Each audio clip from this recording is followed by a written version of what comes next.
Rafael, ¿quién te iba a decir que tú, siendo un hombre de letras, tuvieras dos hijos con carreras técnicas?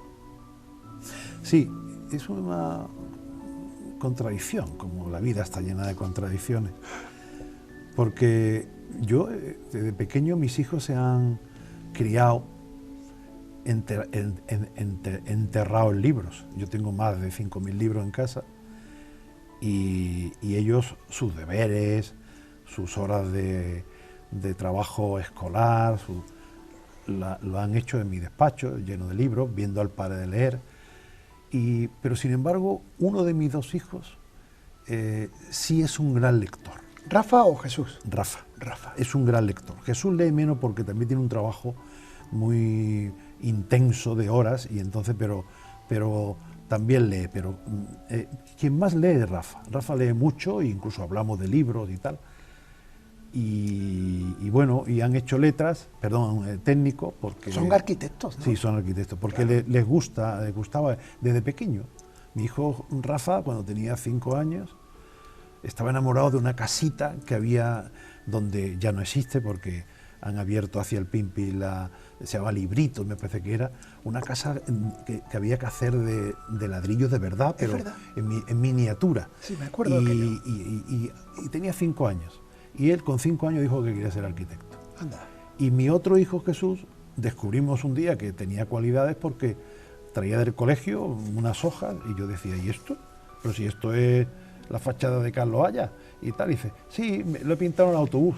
Digo, el autobús tarda 5 segundos en pasar para el colegio de Carlos Haya y te da tiempo, claro, lo memorizaba rápido. Entonces descubrimos que tenía un concepto espaciotemporal fantástico y también se apuntó a esto. Él luego se quedó porque quiso en arquitectura técnica y Rafa en arquitectura superior, pero luego estudiaron en Sevilla. Estamos en los dos niveles. Vale, y el único que ha quedado en casa un poco lector, pues es mi mujer y yo, los dos que últimamente leemos una barbaridad.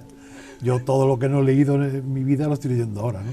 Bueno, toca. Sí, pero teniendo en cuenta aquello que decía Unamuno, que mientras menos se lee, más daño hace lo que se lee, ¿no? Ya. Entonces, yo procuro leer mucho y de todos los sectores. Es decir, no soy... claro, mi gente dirá, no, tú lees sobre todo historia y de la Segunda Guerra Mundial. Vale, es cierto, es mi tema favorito, pero yo leo de todo. He leído...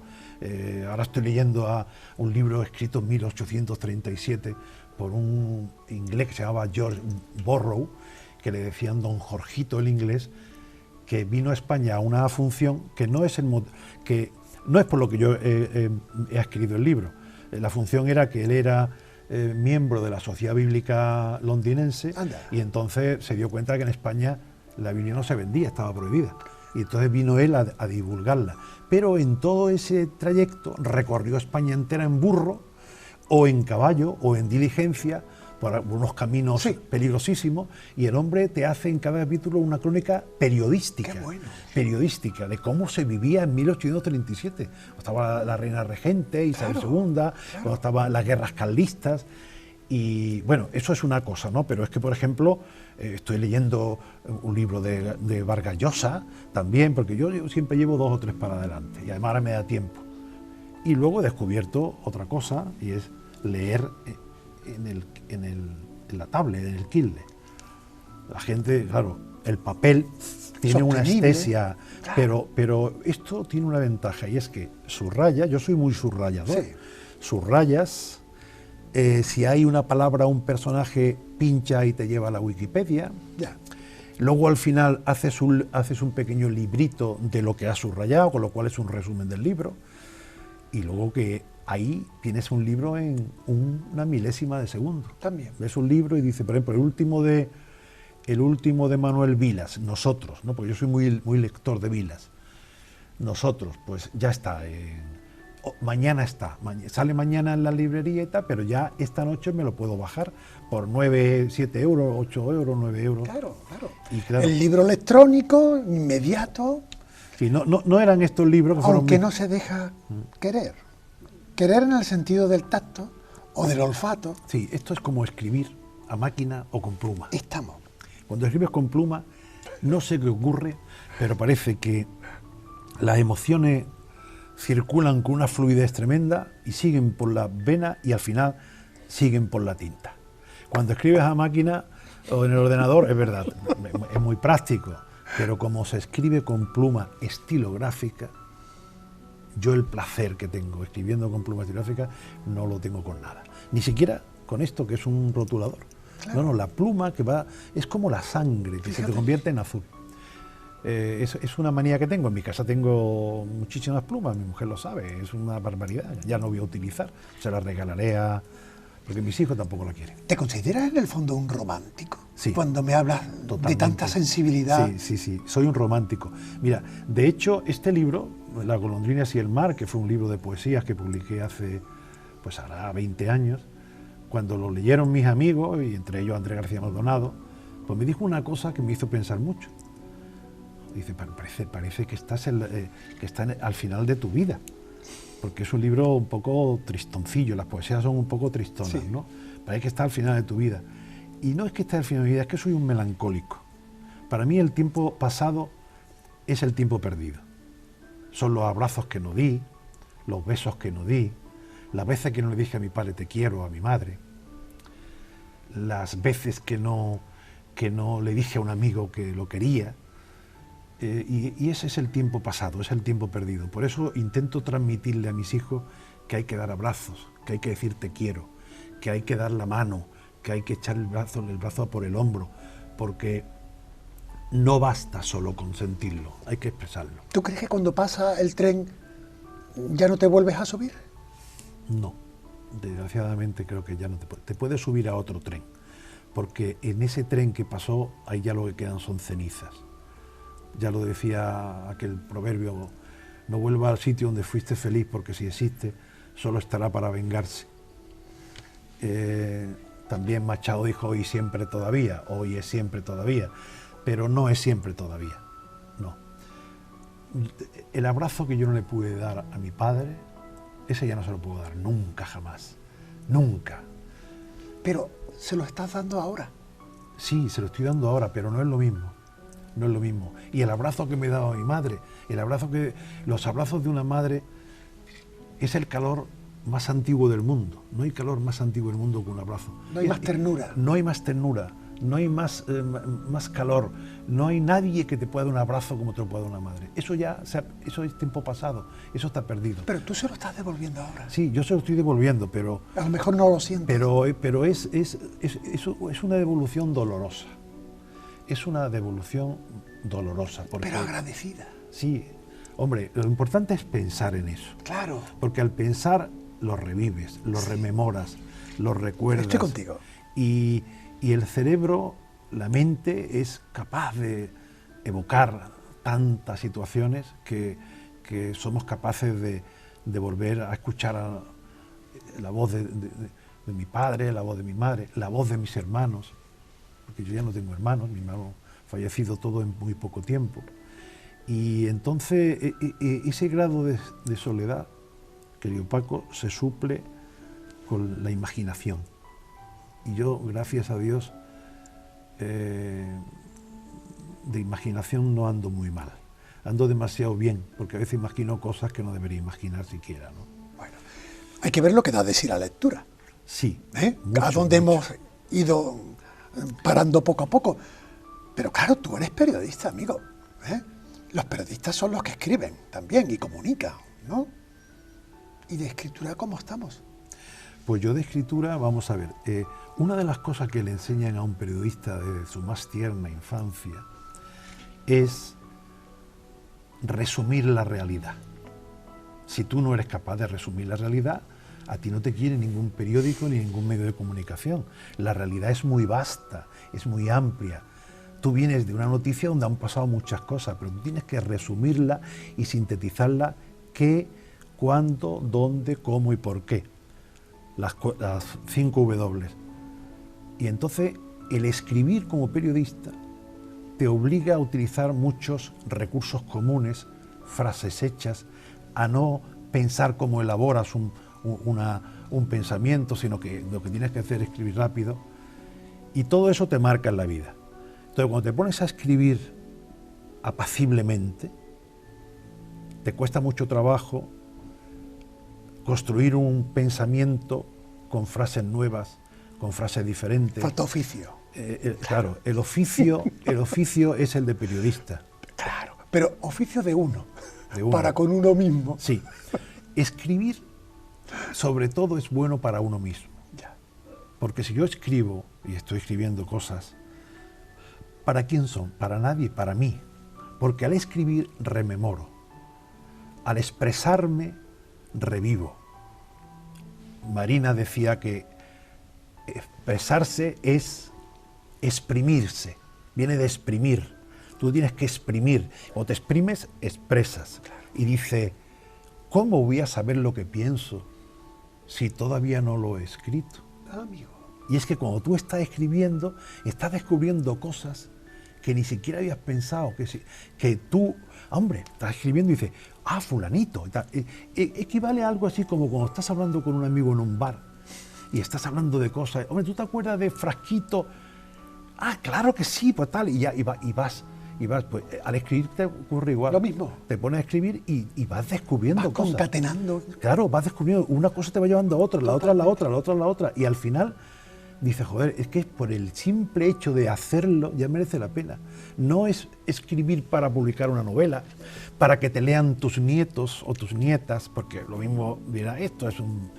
Bien, porque al final todos vamos de cabeza al olvido. Yo, que también soy del gremio, como sabes, me reprocho en estos años de madurez que he escrito mucho para los demás y casi nada para mí. Mal hecho. Y Tienes que rectificarlo. yo creo que toca ya. Sí. Porque con esto de la madurez, creo que atesoro vivencias que no han sido exprimidas en sus momentos oportunos y que han sido, digamos, como frenadas, dado que no había dinámica para Claro. uno desahogarse. Claro, porque es que además no te era necesario, porque lo necesario era escribir como había que escribir. Exacto. Y expresarte como había que expresarse. Claro. Porque tú te pones a contar una noticia con literatura hoy día y te dirán, ¿esto qué es? Esto vete al planeta, preséntate al planeta. Tantos caracteres, un tuit y corta el rollo. Por cierto, igual que tus hijos tenían tan claro el estudiar arquitectura, tú de pequeño, siendo un zagal en el pueblo, en Casa Arabonela, ¿tenías claro que querías ser periodista? Sí, totalmente. Fíjate si lo tenía claro, que te voy a contar varias cosas. Una de ellas es que mi padre me dijo una vez, ¿quieres una bicicleta o quieres una máquina de escribir? Y yo dije, quiero una bicicleta, quiero una máquina de escribir. Y yo tenía entonces 10, 11 años. Y me compró una máquina de escribir, Anda. una Olimpia, que por las modernidades absurdas de la evolución, un día la entregué para comprarme una nueva y la verdad es que esa me tenía que haber quedado con ella porque sería una reliquia ahora, ¿no? Y luego yo me presenté a muchos concursos en el pueblo de redacción y los ganaba todos. Eso es lo que a mí me gustaba. Y como no podía irme a la universidad, a la enseñanza media, porque en mi pueblo no había enseñanza media, Claro.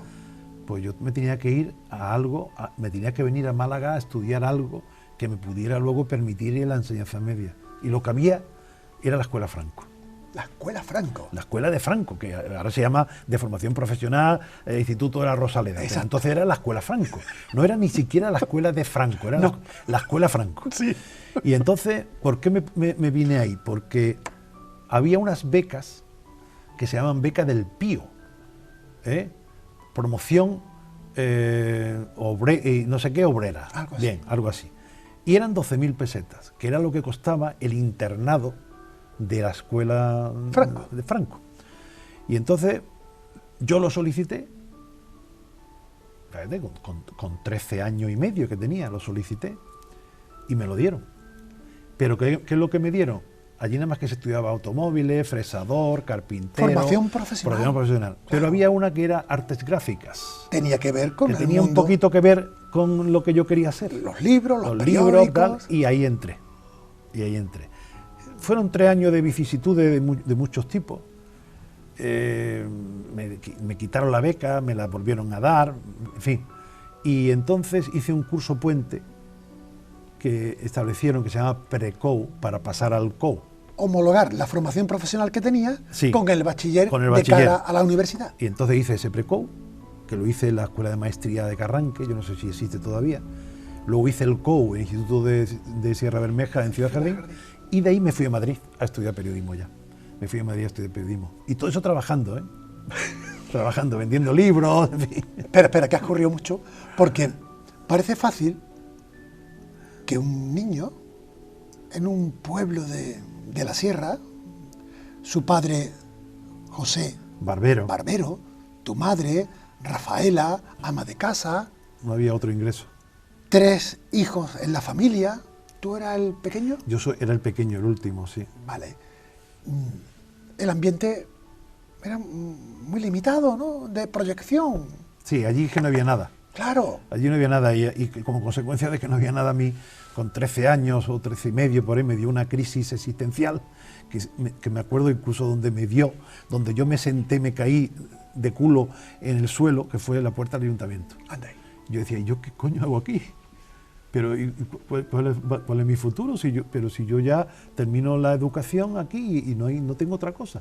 ¿Barbero? Barbero, ¿qué va a hacer? Y entonces yo decidí venirme a estudiar a Málaga y tuve el apoyo incondicional de mis padres y de mis hermanos.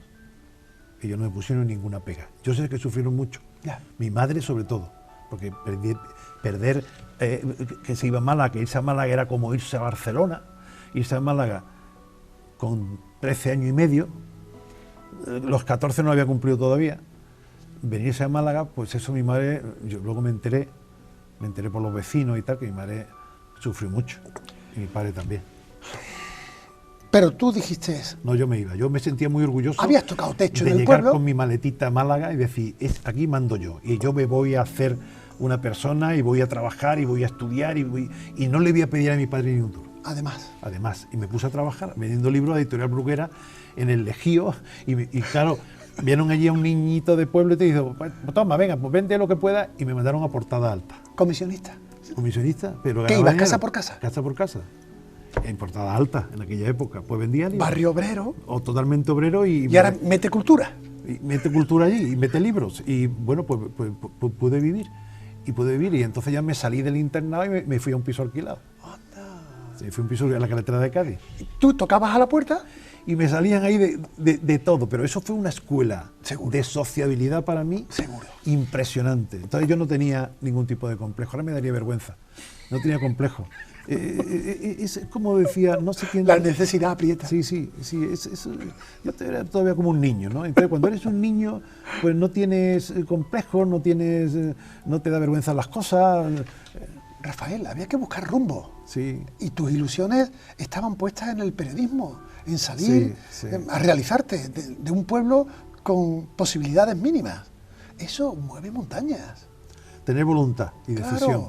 Claro. Heródoto decía que tu actitud es tu destino. Si tú tienes una actitud determinada y la mantienes en tu vida, es tu destino. Tú también podías haber cogido magisterio, que se hacía en Málaga, Sí, no, filosofía y letra, que yo no Nada. sé si ya había por allí por entonces. Eso no me interesa No, nada. Madrid, Madrid.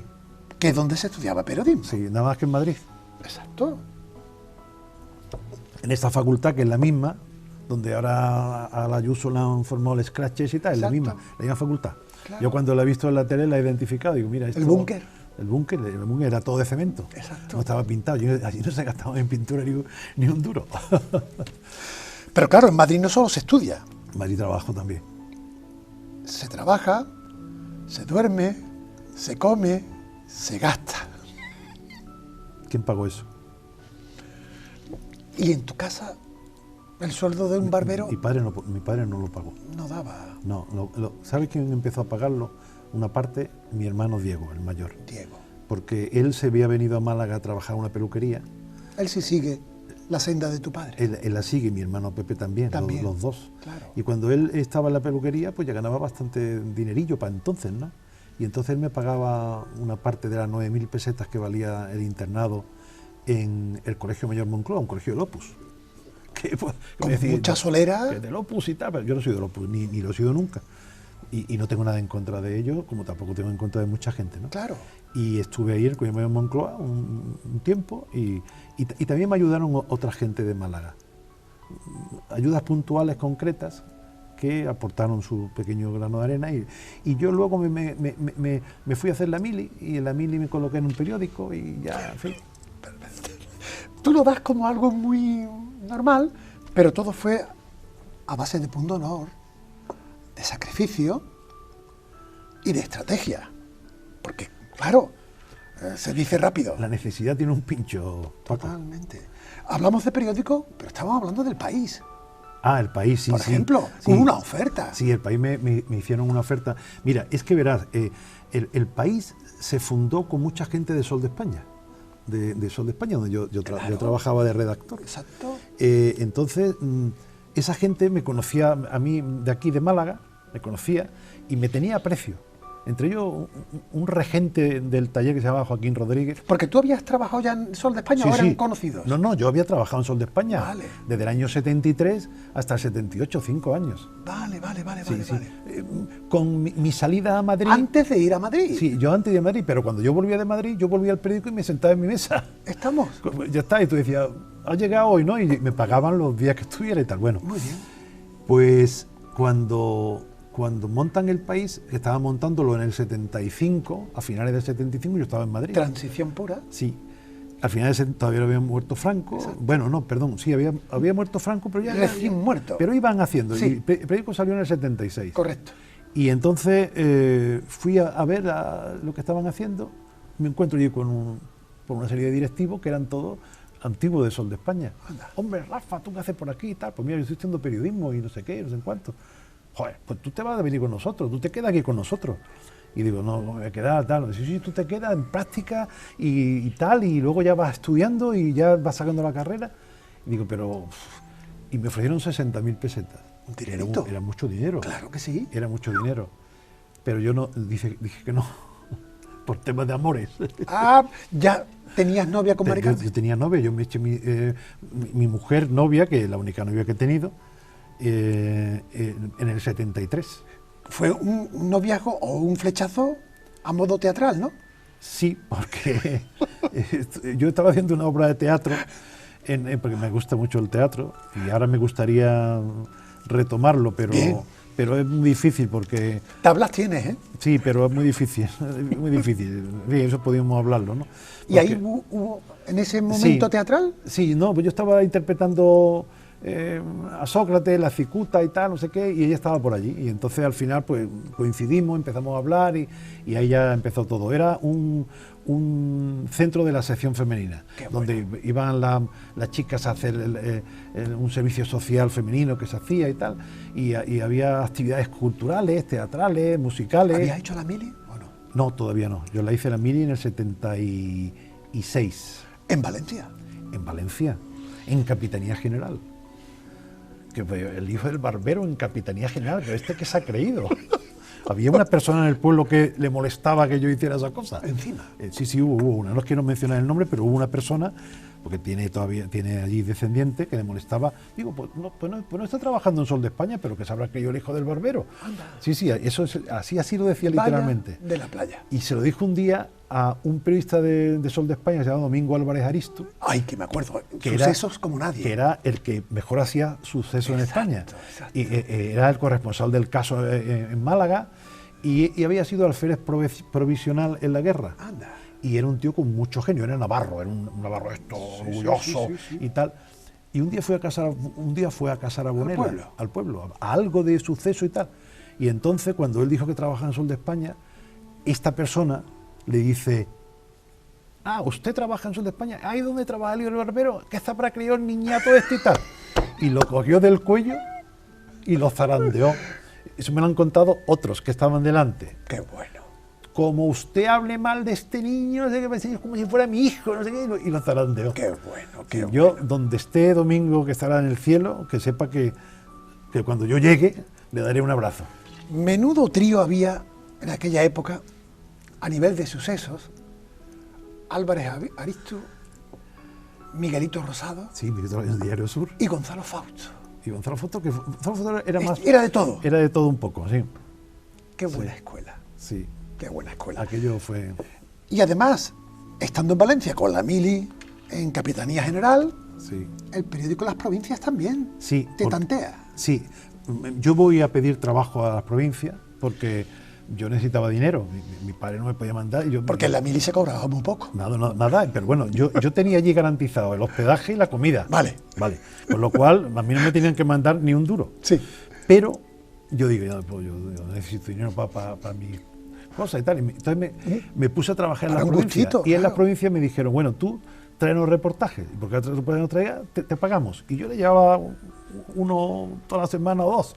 Y me iban pagando y con eso iba tirando para adelante. Pero es que en Capitanía, además, mi misión allí era hacer la revista de la tercera región militar que se llamaba El Palleter. El Palleter. El Palleter. ¿Qué significa Palleter? Creo que es un tamborilero. Ah, vale. Y era una revista castrense. Castrense, 100%. Pero la revista no hablaba del ejército, casi nada. Yo entrevisté a Severiano Ballestero, que era soldado, que estaba en una compañía. Sí. Entrevistaba a algún soldado que era Significativo. Entonces me decían, está en tal provincia. Entonces me llevaban en un jeep, yo lo entrevistaba allí y tal, que me hacía mucha gracia porque yo era un simple soldado, además.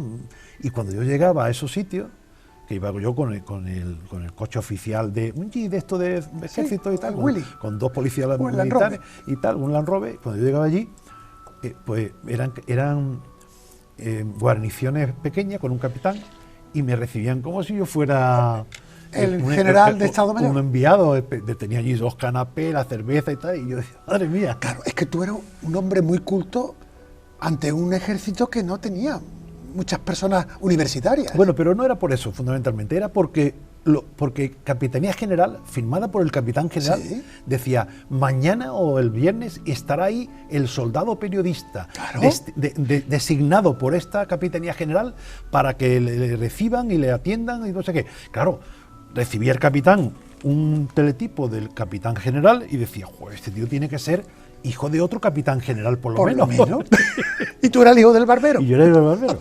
Oye, terminas la mili, terminas el proceso de formación en Madrid, a caballo entre el trabajo, para arriba y para abajo, Sol de España,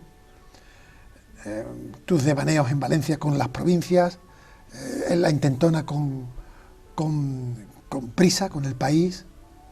También surge la radio, ¿no? En algún momento. Sí, Radio 80, claro. Yo estuve en Radio 80 haciendo un programa y luego de Semana Santa, que ahí fue donde hice la pregunta aquella célebre de la que todo el mundo se rió de mí, que yo decía, ¿y cómo entran los tronos a la catedral? Pues por la puerta, si es que entran. En Radio 80, luego aquello pasó a Antena 3, yo ya me fui, luego hice oposiciones en Canal Sur, Claro. televisión, las aprobé con el número 1 en Málaga. Estuve un tiempo, creo que fueron 6 meses, no estuve más tiempo. Ahí tuve mis problemillas y tal, y al final me volví a la administración. Porque en la administración yo sabía que yo trabajaba de 8 a 3, porque ahora no hemos hablado que yo entré en la administración. Bueno, Pero espera, porque yo sé que tú has tenido 2 flechazos en tu vida. Uno, a nivel personal y sentimental, con Mari Carmen, tu mujer, y luego a nivel profesional, tú tuviste el encuentro, el flechazo profesional con Paco de la Torre, Sí, señor. el hoy alcalde de Málaga. Con la UCD. Yo lo tuve con la UCD, claro. o sea, con esto. Exacto. Que tengo todavía el llavero como una cosa, como una Porque reliquia. en tu perfil de periodista, la UCD por entonces requería a alguien para Sí. la comunicación, el gabinete. Efectivamente. Entonces me designaron, me contrataron como secretario provincial de información, no, como jefe de prensa primero. Y luego pasé a formar parte de la Ejecutiva Provincial como secretario provincial de información. Pero primero era jefe de prensa. Bien. Y ahí era Paco de la Torre el presidente provincial. Aquí estamos. Y cuando se crea la autonomía de Andalucía, la autonomía de Hablamos Andalucía, años 80, 81, eso era año 78. Fíjate, vale. 78, cuando se crea la autonomía de Andalucía... ¿La preautonomía o La la- preautonomía. Estamos. Se hace un gobierno de concentración. Vale. Era Partido Comunista por un lado, Partido Socialista por otro, Partido Socialista de Andalucía por otro, Iba en proporción Y la con la UCD. representación nacional. que se que tenía, tenían los partidos efectivamente. en Andalucía. Y a la UCD le tocaron dos consejerías. Vale. Una que era la de Paco de la Torre, que era Economía, Hacienda, Comercio y Turismo. No veas. Y luego la de Medio Ambiente, que le tocó también a otro de otra provincia. Bien. Y entonces Paco me dice: Rafael, ¿tú te quieres venir conmigo a la Junta? Tú estabas en el gabinete de Estaba, UCD. usted dice: hombre, yo encantado, si me voy contigo. Entonces, él y yo éramos toda la consejería. Los dos, Paco y yo. Eso al principio. Luego, Sí. a los 5 o 6 meses contratamos, Iba la cosa. ya contratamos a más gente y tal. Sí. Pero al principio éramos los dos solos. Y entonces Dos valientes. nos repateábamos toda Andalucía, porque ya sabes tú que Paco tiene una vitalidad No. que no es quien sea capaz de ¿Qué va? aguantarla. Eso. ¿eh? Y entonces nos pateábamos toda Andalucía. Yo me acuerdo que llegaba a una provincia y decía: hola, buenas tardes, mire, porque Paco decía: vamos a organizar una reunión con la Cámara de Comercio, vamos a organizar una reunión con los sindicatos, con tal. Y, venga, organízamela. Vale, pues yo cogía, nos sentábamos en un sitio, yo tomaba nota de los teléfonos y llamaba. Y cuando llamaba decía: mire, le llamo de la Consejería de Economía, Hacienda, y decía: ¿de qué conserjería dice usted que habla? Claro, tú ten en cuenta que tú, eso de las consejerías... No había cultura. No había cultura de autonomía ni nada. ni nada, Y en una de las veces me colgaron. Me dijo: mire usted, aquí no se compran libros. Y me colgaron. Encima. Aquí no se compran libros. Y ya está, yo era un pesado. Había que ir inventándose Sí. la administración andaluza. Luego todos los que estuvimos en aquella primera etapa, que éramos 120 en toda Andalucía, funcionarios de todas las organizaciones políticas al principio, al final quedamos, hace ya unos 20 años, 16 o 17, quedábamos 60. Ya ves tú. Y entonces Chávez nos citó a todos en un acto muy íntimo en la Cartuja y nos hizo un homenaje allí, a nosotros, ¿no? Los padres de la autonomía. Y Escuredo dio un discurso que me hubiera gustado tenerlo, porque nos dijo la cantidad de dificultades que teníamos, porque no teníamos nada, no teníamos ni papel, ni nada, no teníamos ¿Nada? eso, nada. ¿Lo Y- opuesto? Y fuimos los que sacamos aquello adelante al principio. Luego, en el 79, un año después, el Estado delegó un montón de competencias, ya estatales, se la delegó a la Junta, todavía no había estatuto de autonomía ni nada, y con eso venían funcionarios del Estado que estaban aquí ya y pasaron a la Junta. Entonces ya aquello empezó a crecer un poco, pero del 78 al 79 fue un año apoteósico, histórico y de una escasez verdaderamente miserable. Claro, ese tránsito hasta construir la autonomía lo arrancas con Paco de la Torre, pero claro, luego vienen las elecciones, Paco de la Torre sigue su rumbo, me Sí, imagino. él en el 79 ya a mediados se va. Exacto. Y viene otro de UCD que era de Almería. Ahí estamos. Y tú, bueno, había un sueldo, No, había un sueldo. había una experiencia. Yo el 78 entré en la Junta y me casé. Y yo mi primer sueldo, un sueldo muy bueno, muy suculento, y dije: yo me caso. Y nos casamos, vamos a casarnos ya, y nos casamos. Ese año te casaste doblemente. Sí, yo me casé con Paco, con la Junta, 3 veces. Y con Mari Carmen. Con Mari Carmen. Sí, y ya, el 78 fue tremendo. El 79 ya vino tal, y cuando vino el otro, digo: yo sigo aquí, a mí no me van a echar de aquí, yo voy a seguir. Y luego a los 3 o 4 años, 5, la Junta dijo: vamos a ver, todos estos señores que entraron aquí, Hay que ordenarlo. hay que regularizarlo. Claro. Y entonces convocaron unas oposiciones restringidas que yo me tuve que preparar. Hubo gente que la suspendió, ¿eh? Fíjate.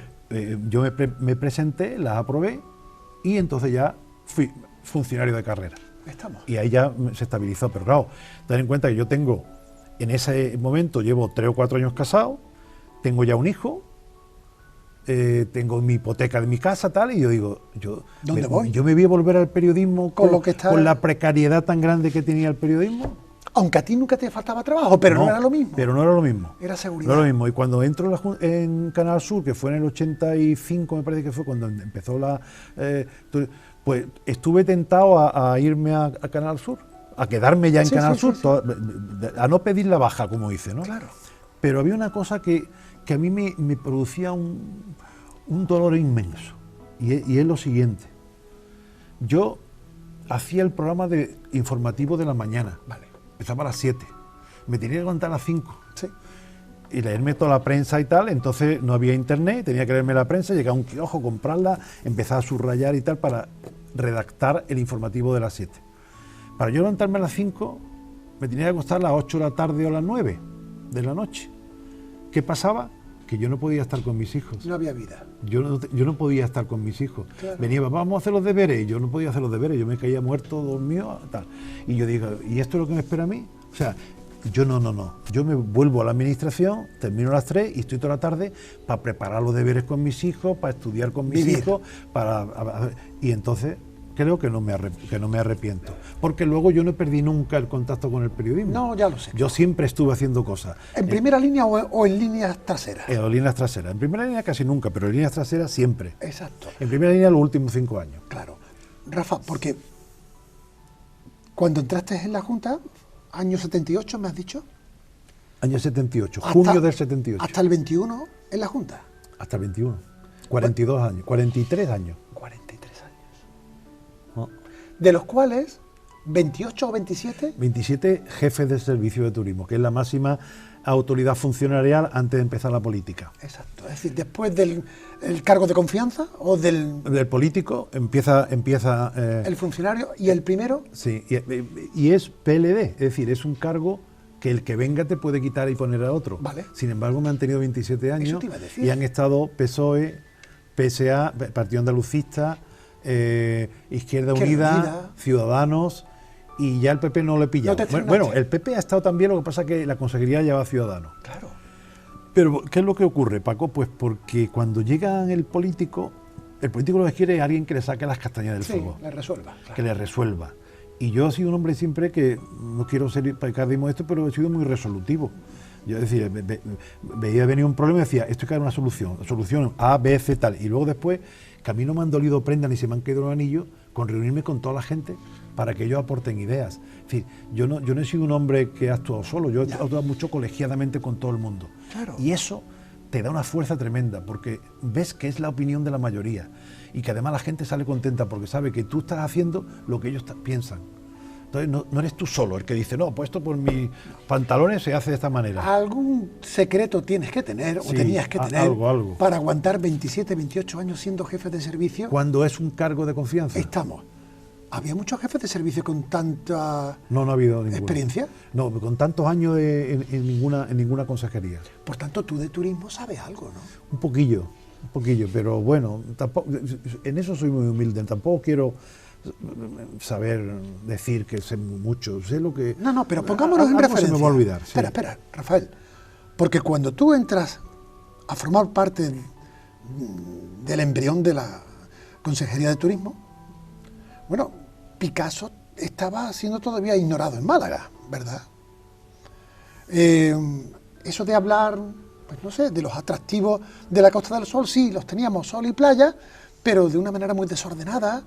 No había líneas y estrategias de trabajo No. con cierta planificación. O sea, estábamos... Veníamos de la administración central que decía, ahí está Málaga, ahí está la Costa del Sol, eso funciona solo. Claro. Y entonces no había, digamos... No había alta velocidad. No, nada.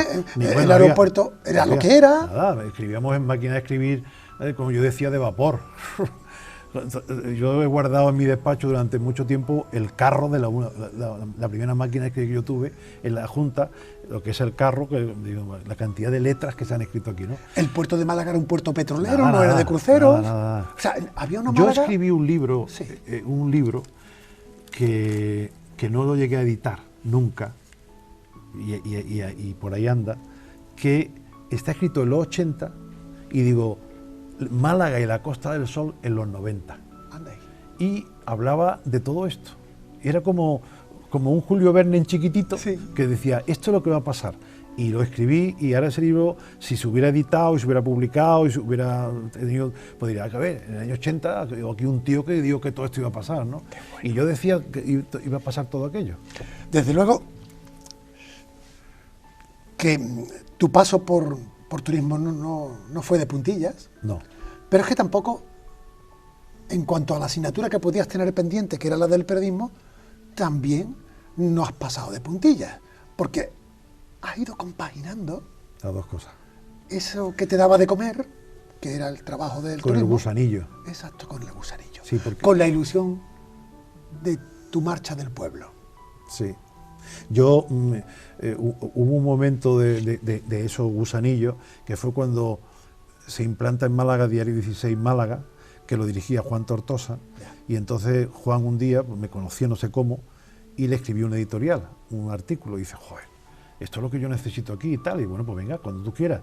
Y yo no me acuerdo si cobraba algo o no cobraba, no me acuerdo, creo que no, o me pagaban unos gastos y tal. Sí. Y yo hacía los editoriales de Diario 16 de Málaga, y yo O sea, disfrutaba... tú eras jefe de servicio. de No, la no, cosa- no, todavía no era. Todavía jefe, no era, funcionario. Porque eso era el 93, Vale. y te estoy hablando de los años 80. Vale. Podía hacerlo porque además no era nominal, yo no firmaba nada, yo no estaba en nómina, yo no tenía, simplemente lo escribía, y salían bien aquellos editoriales, no por mí, por mi espíritu de equipo siempre. Si había que hablar de la policía local, que tenía un problema en un momento determinado, yo reunía a todos los expertos de Málaga en una cafetería o en un restaurante, a todos, y los dejaba hablar. Y yo iba apuntando. Pero tú estabas camuflado. No, yo estaba allí y decía... No, vamos, camuflado en cuanto a que la gente sabía que tú eras el que luego escribía el sí, editorial. sí, lo sabía. Ah, sabía. vale. Y entonces yo cogía y todo aquello, hacía una redacción y luego salía un editorial súper documentado, es decir, muy concreto, con muchas opiniones muy bien colocadas. No eran las mías, mi trabajo era amanuense, era sentarme, pero Escuchar. Es que ese espíritu lo he llevado también a la Junta. Claro. Pero yo también tengo que decir una cosa en honor de la gente que ha pasado por la Junta. Yo he tenido una suerte tremenda. El equipo que yo he tenido, porque claro, tú si eres un torero, tú eliges a tu cuadrilla. Estamos aquí. Pero si eres funcionario, tu cuadrilla te viene impuesta Te la impone. por los concursos, por los traslados, por no sé Y qué. cada uno de su pueblo. Y cada uno de su madre y de su padre. Bueno, pues yo no lo sé si ha sido suerte o que yo he sabido, no lo sé.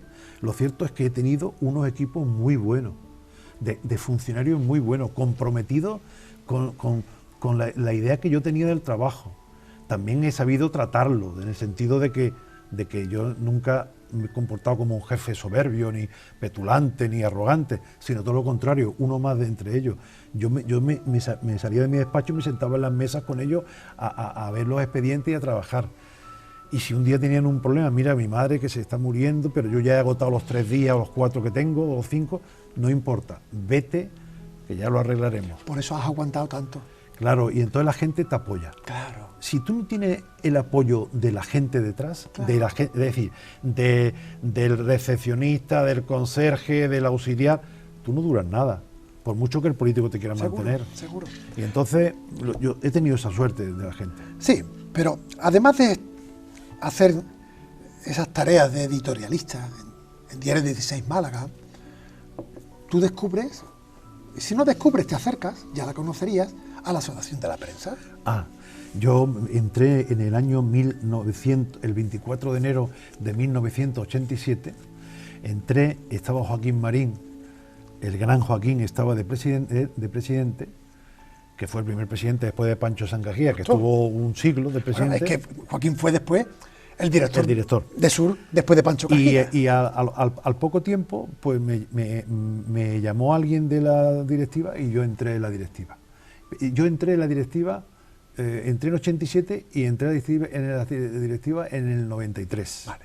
Digo porque, igual que el 78 fue un año importante porque me casé y entré en la Junta, en el 93 fue el año que entré en la Asociación de la Prensa, fui directivo, perdón, entre el 87 fui directivo y además me hicieron jefe de servicio, el 14 de septiembre del 93, mi cumpleaños. Anda. Ese año. Y ya estuve ininterrumpidamente hasta que con un compromiso con Andrés García Maldonado, mi gran amigo hermano, pues tuve que aceptar ser presidente. Llevaba mucho tiempo en el banquillo. Y estuve pero yo no quería ser presidente. Ya sé que no. No quería porque... No, si yo también contigo... Porque, verá, a mí no me apetecía nada ser presidente y se lo he dicho a Andrés muchas veces. Lo que pasa es que yo soy una persona que cuando doy la mano y me comprometo, digo, oye, para adelante. Es que estar en la Asociación de la Prensa de Málaga o de cualquier sitio, al menos en los tiempos que yo he coincidido contigo y no me quiero imaginar antes, era un chumbo. Era un chumbo. Era un chumbo. No De había- mucho trabajar. No había dinero. Exacto. La gente no colaboraba. Exacto. Y entonces yo me hice un programa y dije, voy a hacer todo esto. Pero todo esto vale mucho dinero. Vale, como yo no tengo nada que perder, voy a ir a pedir el dinero. Y si me dicen que no, pues sigo igual. ¿Y cuál fue mi sorpresa, Paco? Cuando todo el mundo decía que sí. Qué bien. Todo el mundo. Empezamos por Bendodo. Fui a plantearle un día, no se me olvida, la carrera de la prensa. Le dije, Elías, la carrera de la prensa. Y hace así y dice, te lo compro. Esa fue su palabra, te lo compro. Toma. Y a partir de ahí dije, joder, esto de pedir dinero da resultado. Ya fui a Unicaja, fui a la Caixa, me empecé a dar sablazos y claro, se pudieron hacer un montón de cosas. ¿Pero por qué? Porque los demás no, claro, los demás también, evidentemente, pero era un tema de pasta, había que echarle cara y pedir dinero. Pero las asociaciones de la prensa, como los colegios de periodistas, ¿cuánto trabajo tienen por hacer, verdad? Mucho, mucho. Porque, fíjate, mientras que para ser médico hace falta ser médico y no hay intrusismo, para ser comunicador o informador, aquí basta poner la tele en cualquier momento y vemos Sí. cuánto Mira, comunicador hay de promedio. ya hay mucho menos intrusismo que cuando yo entré en la Asociación de la Prensa. Pero hay mucha Pero hay precariedad. menos intrusismo no por la Asociación de la Prensa, Ya lo sé que no. sino porque hay tal avalancha empujando de licenciados en periodismo Claro. que eso es imposible de parar. Claro. Entonces, no hay, ya hay, cuando, ¿tú te acuerdas cuando estábamos trabajando en los años 80 aquí en Málaga? Había una serie de periodistas famosos, Sí, no sí. vamos a decir los nombres, Sí. que eran muy buenos, Claro. pero no eran periodistas. Claro que no. No eran periodistas, y acuérdate de... Pero hemos aprendido de ellos también. Claro, Todo se ha dicho. claro, totalmente. El tema es la precariedad. Sí, Rafael. la precariedad. Claro, pero como hay tanto, o sea, si esto escaseara, si hubiera mucha escasez de periodistas, evidentemente cobrarían más. Pero si estamos en precario, nuestra independencia se cuestiona. Ya. Porque nos debemos a llegar a final de mes. Sí. Es que verá, yo escribí un artículo, mi último artículo como presidente en Sur, que se llamaba Libertad de Prensa, y me hacía, ¿de qué? Amigo. ¿De qué? Mire usted, la libertad de prensa es mentira, es una falacia. La independencia es una falacia. Porque antes, si tú escribías contra el régimen Amigo. o contra alguien del régimen, te buscaban las cosquillas y te metían en la cárcel. Pero ahora no te meten en la cárcel, porque claro, meterte en la cárcel es formar un escándalo. No, ahora lo que hace es que te despiden, o te ponen a hacer sucesos, te ponen a hacer información del ¿O tráfico, dejan que te mueras de hambre? o dejan que te muera de hambre. Claro. Entonces, eso al final es un mensaje subliminal que la reacción de la gente lo capta y dice, no, yo esto no puedo publicarlo. Hoy había una noticia de una entidad muy grave en una ciudad española y rápidamente se ha quitado de la prensa local y ha puesto una muy positiva de la misma entidad, Claro. en un intervalo de hora y media. Justo. ¿Qué es lo que ha pasado? Pues que esa entidad es un cliente muy importante de los medios. Claro. ¿Dónde está la independencia? Pero es que no hay independencia, es decir, la gente tiene que pagar su hipoteca, tiene que pagar el colegio de los niños, tiene que pagar el coche, tiene que pagar el ritmo de vida que tiene, y lo va a poner en peligro por una ideología, por una idea. Pues no, porque la idea ya, las ideas, pues es como decía Ortega, las ideas son peligrosas, pero son más peligrosas para los hombres sin ideas, ¿no? Y luego vienen las redes sociales. Las redes sociales se encargan. Y luego, porque tú tengas una cuenta de Twitter El periodismo o de Facebook, ciudadano, mal dicho periodismo ciudadano. Por ejemplo. Cuando una noticia es el trabajo elaborado, el trabajo manufacturado, el trabajo de contrastación de un profesional que se dedica a eso y que contrasta la información. No, el periodismo ciudadano es: yo he visto ahí un tío tirado en el suelo y yo ya cuento que un tío tirado en el suelo, que no sé qué, pero mire usted no sabe lo que ha pasado, usted no ha llamado a la ambulancia, usted no sabe ese chico cómo se llama, si ha habido una pelea, nada. Y cuenta una historia. En fin, el tema es ¿tenemos un futuro negro? el periodismo, verás. Yo no sé qué le digo a los alumnos que llegan a la facultad en cuanto a la salida profesional. No sé, a veces me quedo en silencio porque tampoco quiero llenarles de negatividad su ilusión. Es un equilibrio en la cuerda floja. El profesor, yo he sido profesor de periodismo en EA de 7 años y claro, decirle a un chico que tiene toda la ilusión del mundo, romántica, Tira la toalla. puesto en esto, decirle, estudia otra cosa, a decirle la verdad, es complicado. Pero yo siempre digo que lo intenten. Pero mira, el futuro, claro. el futuro, la vida, como decía aquella, no es como la esperábamos, ¿no? Cuando algunos periódicos decidieron hacer suscripciones digitales, pues se pensó, y yo el primero, que aquello iba a ser la salvación de las plantillas de los periódicos. ¿Cierto? Pero es que no está viendo una respuesta del ciudadano. Al final es el ciudadano el que sale perdiendo. Claro, es que sale perdiendo. Si tú tienes una redacción, por ejemplo, el Le Monde es una sociedad de lectores. No hay una empresa detrás. Claro. Es una sociedad de lectores. Mire usted, vamos a hacer un periódico. Eso es una fórmula. Entre todos los lectores, vamos a poner todos los meses una cantidad y ahora de esta manera aquí se va a publicar todo. Aquí no se va a publicar, no se va a dejar de publicar una información sobre una fábrica que ha tenido un problema con las latas de no sé qué porque es que nos da publicidad. Me da igual, es que somos los lectores. Y la sociedad de lectores, ¿cómo se crea? Con suscriptores. Entonces los periódicos tienen que tener suscriptores. Yo estoy suscrito a todos los periódicos. Digo de Málaga, claro, un dineral. Claro. Los periódicos tienen que sustentarse con los lectores, con los suscriptores. Y lo digital parecía que iba a ser la salvación y no lo ha sido. Lucía, Beatriz, Ignacio, tus nietos, Nacho. Vuestros nietos. Eso es lo que te da la vida. Ese es el futuro. Yo le escribí una vez un poema a uno de ellos que terminaba diciendo: tanto buscarla y al final la eternidad era esto. La eternidad son ellos. Claro. Son pequeños, ¿no? Lucía va a cumplir 10 años ahora, Beatriz va a cumplir 8 y Nacho acaba de cumplir 5.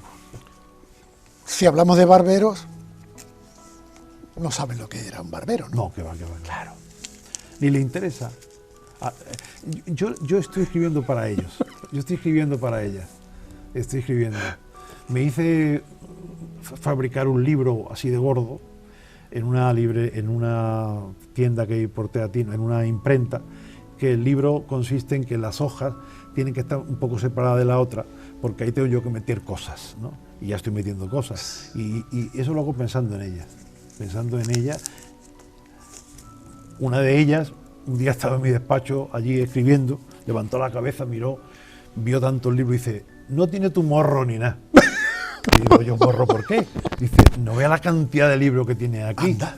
Y digo: bueno, pues estos libros van a ser para vosotros, para el que más lea. Toma. Y entonces, esta que me dijo eso está lleno todos los días. Me dice: ya me he leído un libro, ya me he leído dos y tal.